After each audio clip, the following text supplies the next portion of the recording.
So joining me now is one of the more knowledgeable people out there about the state of Iowa, Kay Henderson, News Director of Radio Iowa. Kay, you and I have both been covering caucuses since the 20th century. We'll just leave it at that. We won't say how far back into the 20th century. But let me start with sort of what makes tonight unique. I mean, you really have to go back to 1984, the last time where everybody was expecting a landslide. Right. And to some extent in '88, people expected former vice president at the time, George H.W. Bush, to sort of have a cakewalk, and he didn't wind up having one here. But this has been an unusual campaign because you have Donald Trump campaigning as with, you know, sort of the wraparound that looks like a presidential campaign, and being president while he is not president, and actually going to places that he needs to win that he didn't do as well in last time around in 2016. So what's something tonight, you know, one of the things about Iowa is that it usually does blow up expectations more often than it doesn't. Right. And you've seen it happen so many times that I'm sure you're sort of almost half expecting it. I'm just trying to figure out, what is it that we're not expecting tonight? Is it a bigger number of Democratic crossovers? Is it turnout is a disaster or whatever, right? Like, I'm expecting an unexpected. What say you? Right. What's the wild card? Right. What's the wild card here? You know, did people look at the Iowa poll and see that Nikki Haley surged into second in the Iowa poll and they think, let's get on that bandwagon? Or has the DeSantis organization on the ground been formidable enough that they are going to turn people out in bitter cold temperatures? Or are Trump supporters who have joined the Trump campaign going to be so intent on giving him a sizable victory? He's said he wants a thunderous victory here. He wants the campaign to be over after Iowa. I mean, we just don't know what's going to happen.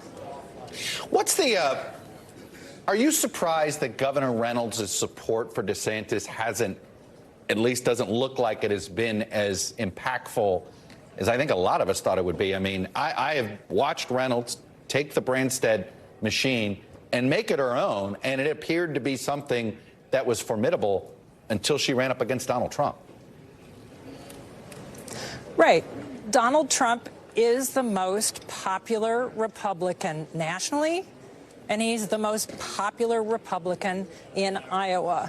I think it was not a calculation that she expected to make early in the campaign, but as things wore on, she felt compelled to jump into the race and let her own I guess, stand in this race be known, that as she explained in November, that she doesn't think Donald Trump can win the general election, and that's why she's asking Iowa Republicans to make a different choice tonight. And obviously that has really rubbed the former president the wrong way. He routinely criticizes her. So I think from, you know, the Iowa perspective here, what happens to her after this campaign? Is her brand here damaged? Can she get the Iowa legislature to do the things that she wants in the future? Kay, I'm curious if it's the entire elected delegation, really, in Iowa. It is shocking how they've all been disciplined. They could say it's about the caucuses, right? They hung their hat on it. But everybody, right, that entire Republican delegation stayed neutral. Chuck Grassley stayed neutral. Joni Ernst is neutral, but then showed up at a Haley event introducing her. She was at a DeSantis event on Sunday night, too. Interesting. I mean, do you detect that the Trump forces will look for retribution, or will the institutionalists in Iowa survive this? Well, Governor Reynolds won re-election in 2022. She's not up for 4 years if she chooses to run. Joni Ernst is not up this year. Chuck Grassley just won re-election. He has a 6-year term that he's in the middle of. These are people who are not going to face retribution in this coming campaign. So I think they looked at the long view here. Also, obviously, they didn't want to alienate parts of the base. When Donald Trump campaigned in Iowa in advance of Chuck Grassley's reelection bid, Grassley got on stage and said, "It would be foolish for me not to accept this man's endorsement."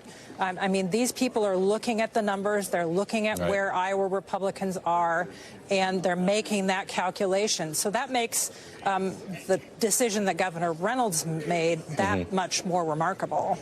No, it is, and it is something that certainly Iowa political reporters like yourself, this will be the story, because who knows, will this impact the caucuses in the future? They've already alienated the Democratic institutionalists. What happens if Iowans end up alienating the leader of the Republican Party for the long term? Anyway, Kay Henderson, great to see you. Happy Caucus Day. Thanks for watching. Stay updated about breaking news and top stories on the NBC News app or follow us on social media.